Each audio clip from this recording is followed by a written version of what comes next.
The only possible attitude toward out-of-control desire is a declaration of all-out war. I hear so many Christians murmuring about their imperfections and their failures and their addictions and their shortcomings, and I see so little war. Murmur, murmur, murmur. Why am I this way? Make war!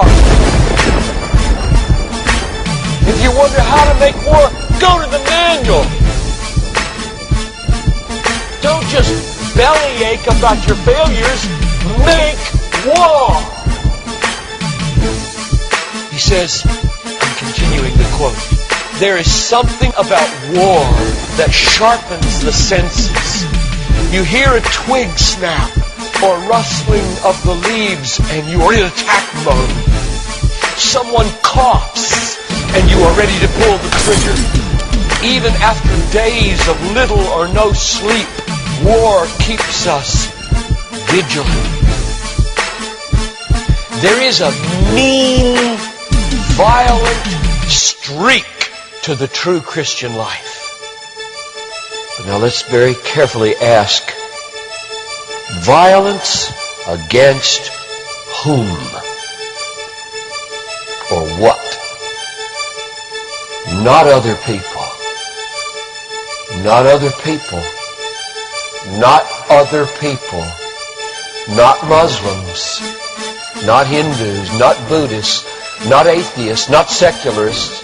Not nominal Christians. Not wives or husband or children or ornery bosses. But on every impulse in our soul to be violent to other people. Violence, a mean streak in Christianity, against our own selves. And all in us that would make peace with sin and a settling in peacetime mindset.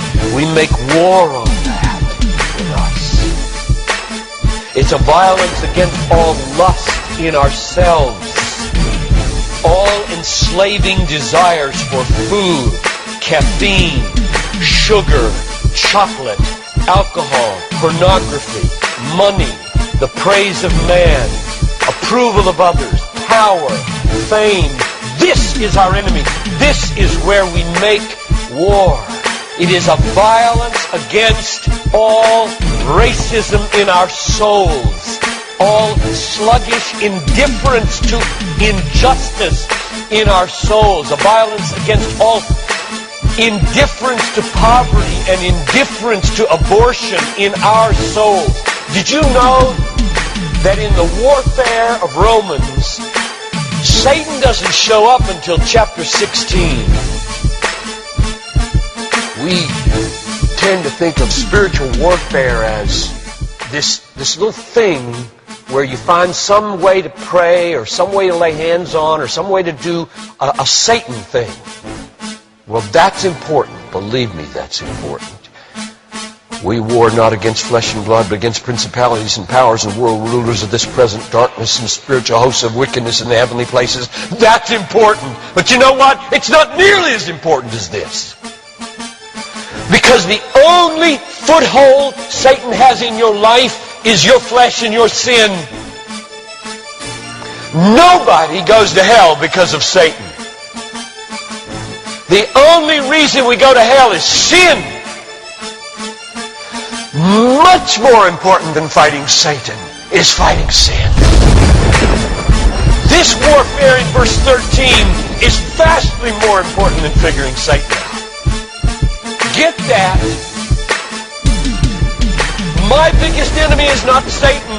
My biggest enemy is John Piper. And he's the only reason I'll go to hell, not Satan.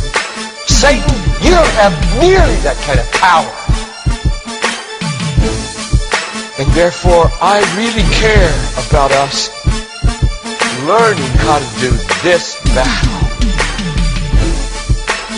Christianity is not a settle in, live at peace with the world the way it is religion.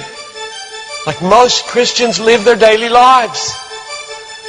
Verse 13. If by the Spirit you kill. There's a mean streak in Christianity, and it's not against anybody else but ourselves. In fact, it's against the meanness of ourselves against other people. If you feel like you're a mean person against others, a harsh person, a critical person, you know your problem? You haven't learned to make war. You haven't learned to be mean. You haven't learned to get violent against your violence, against your meanness, against your critical spirit. And you complain of it, talk about it, but have you made war 24/7 against it?